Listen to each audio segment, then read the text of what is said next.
Hey y'all, I'm John Paul Maines. We've got Ted Jones here, and we are going to talk today about something that just came out of Google I/O called Project Magi.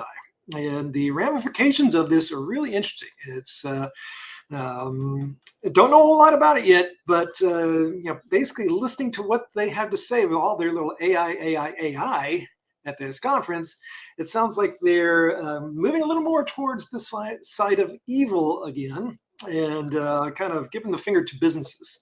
So we're going to talk about what we know, and obviously we'll see what Google ends up doing with it because, as we know, they kill a lot of their projects over there. So this is one of Yeah, they do. Ted Jones. You want to see him? Hey. And for you. So cool. All right, Ted. Yep, this was an interesting thing that came out this week. The way I understand it is kind of like everybody else in the world. They're embracing this generative AI, and they've seen what's going on with ChatGPT and its ability to produce results when you give it a question. So their idea is they're going to looking at possibly modifying how search works. All along, as we've seen more and more over the years, they've tried to do different things like show menus, get their maps, and get everybody. They want people to stay on Google, Sure. or they want you to pay as a business. They want the businesses to pay to click to go to their website. That's how they make money. Okay. Well, this new Project Magi seems to be just taking it a whole step further by, hey, what is the best pizza restaurant in Tampa? That's where I'm at. And it would literally, as opposed to giving links out, the way it sounds like it would answer your question for you. Here's the description. And yeah, it might give you some links at the best places. Or if you've got, hey, how do I do whatever? I'll literally give you the answer right there and pull that information from different websites. And maybe they're talking about showing where they got the results from. But who's going to go to the results if you've already got the answer? Right. So Right. And I think ChatGPT, if you look at it, and I know you've played around with it, but if you played around with it, it really is this kind of conversational view where you can just continue on down this topic of talking with ChatGPT, building on the same topic where it references the previous information in that topic. Where, with Google, if they're trying to continue to try to keep you in that realm, then I could see them doing the same thing of just saying, oh yeah, well here's some ideas based off these reviews. You might like this one, or based off your preference. Right. And then never even go to that person's website or that company's website. Right. Yep. And we know that ChatGPT, it's indexed up to a certain point in time. Even GPT-4, it doesn't have the entire web, but Google. My assumption is that pretty much Google's got everybody's website and even historical stuff that doesn't even exist on the web anymore. How's this thing going to work? Again, I get my answer. I have no need to actually visit a business website unless it's like, oh yeah, I'm specifically looking for a plumber in my area. Give me their contact information. And again, if GPT answers it, there's no point in going to the website, is there? Right. Well, and you just had me kind of envisioning an odd thing where, you've got the voice assistants now and, that have been kind of proliferating, whether it's Amazon or Google's. And, I've seen people on Twitter where they're actually taking the APIs and connecting with ChatGPT and making it be a voice assistant. So it actually gives you back real-time data. Yeah. So I know you're thinking of, I typed this in and, give me a website, but is websites even the end goal? Right. So why not, why not just create like a big giant, it's like, what's the point of having a website? Might as well just have like, okay, here's a big document repository website. And I've got all my content that's unique to the stuff that I know. But if Google's not going to send anybody there, let's just let them index it. Yeah. Yeah, Well, I mean, that's e-commerce. what we do today, right? I mean, we're trying to make our websites optimized for them in most cases. So why wouldn't we do the That's a same good point. for their chat or their magi? I think I'm saying that right. Yeah, Project Magi. That's it. Yeah, Yeah, look it up because it's from a business but perspective, it sounds scary to me. I mean, from a user perspective, it sounds. I mean, some of it's done right. It sounds great. Give me the answer yeah. right away. I don't have to go much any further than that. But for a business, yeah, Yeah, and from a user perspective, the path of least resistance, getting information to you faster, from the business, and maybe that's where I think you mentioned it just there from an SEO perspective or search engine marketing, mhm. where Google's even making money Oh, uh, based off those business listings. Is it going to change if it's conversational? Are they going to oh, exactly. reference where they get this information from? Right. I would assume I would. Otherwise, there's gonna be like I've already seen like plagiarism lawsuits coming out because of ChatGPT. I've seen content taken down because because AI generated a song. They've taken it down Oh because yeah, no, you can't do that. Well, what's going to happen here? Who knows? If they don't, this is where I think regulations have got to come in on what's allowable in order to protect the business and in order to protect the consumer. I mean, how does Google going to decide? Oh yeah, that's the right answer or that's the wrong answer. yeah. It's aggregating all this stuff together. I mean, I don't know. Obviously, they're a lot smarter, and I guess the AI bots are going to be way smarter than we all are. So bow down to I these new AI bots.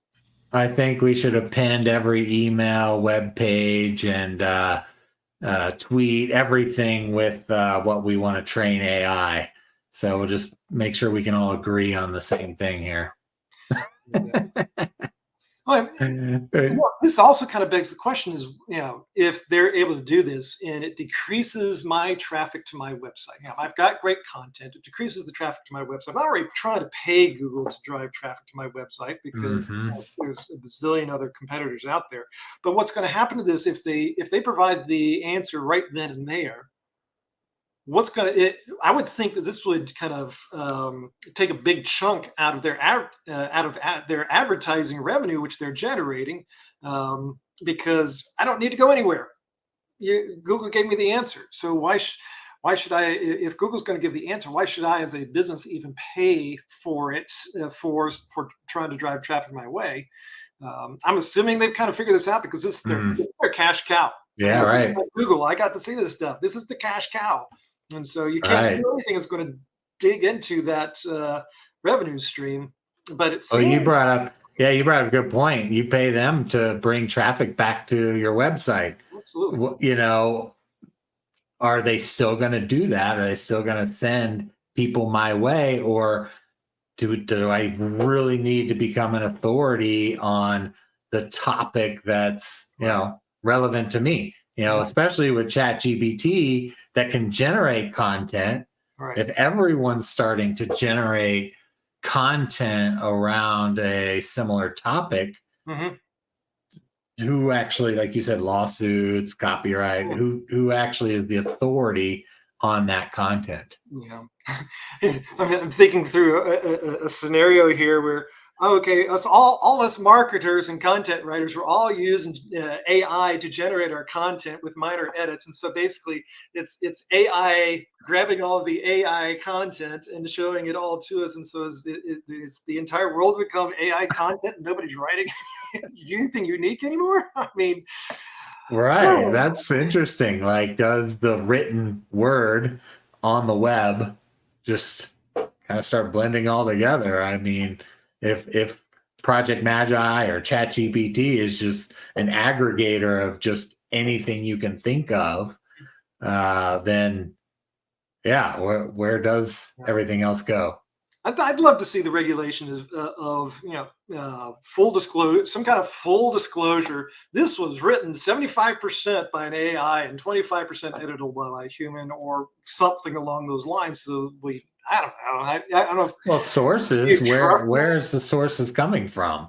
Good point. Yeah. So yeah, exactly. That it's pulling from multiple places in order to generate that information. So, but if it's pulling from, if we're using AI to generate the content for, like MySpace. Okay. I'm in marketing. Okay. There's lots more, or let's just pick on SEO. Okay. I've written many SEO articles, and so have a zillion other companies. And so where is Google going to go? Or guess where is Google or AI is going to pull all this content from? And if we're using AIs now to generate this content, and it's constantly regurgitating and learning from everything's bubbled up because of AI itself. Yeah. I mean, what is that doing for the quality of content and the quality of what we're actually getting? That's right. How do these AI engines then produce good results, or in this case, Google? Maybe at the end of your ChatGPT query is a long list of citations, with links to where it was all pulled from. I think that'd be great. I guess I don't know, but does anybody click on those citations? I mean, if you go to Wikipedia, are you going down and clicking on the citations for the most part? Right. Pretty much anybody is. Yeah. You're getting the credit for it, but is it driving traffic for you? No. Well, and that's interesting. Wikipedia is almost a I don't know, rudimentary version of that, where it's just all crowdsourced, content of people just bringing information. You can always see edits. You can look at the change log of any Wikipedia page and see who's made changes to it. Is that what becomes of these AI assistants? Is they, need to disclose, how they're pulling this together? Or, I know if you've asked ChatGPT any specific questions, a lot of times it has a little disclaimer that says it's only a language model, right? And right. I mean, it still puts out anyway. Yeah, it still answers your question, but as an AI language model, I really can't answer that. Yeah, but maybe if you ask me in a different way, I'll answer it. Well, obviously, reverse psychology. We have no idea what Google's going to do with this Project Magi stuff. Obviously, time will tell. I figure that I think they've got a pretty sizable army of engineers working on this. So something is coming. They've had a lot of projects come and go, like Google Glasses, for instance. The glasses. Yeah. Forgot about those. But it'll be interesting to see what they do with this, and so we got to keep an eye on it as businesses. We're going to have to keep an eye on what they're doing here, because it's going to have pretty major repercussions on how people find your business in the future, and what we have to do about it as a business. How's Google's going to make us adapt in some form or fashion if this takes off. So I don't know. Yeah, and it's going to affect web traffic flow, where it goes and how often you get it. Definitely. Well, all right. So we'll keep you abreast if we hear anything on this. But obviously, follow us over on Click Laboratory or wherever you're watching this video. We'd love a few additional followers, of course, other than our couple that we have right now. But thank you for watching, and we'll keep talking on more AI, NFTs, anything that's going to be about growing your business. And so I'm John Paul and Ted. Yeah. Thanks, y'all. Yeah.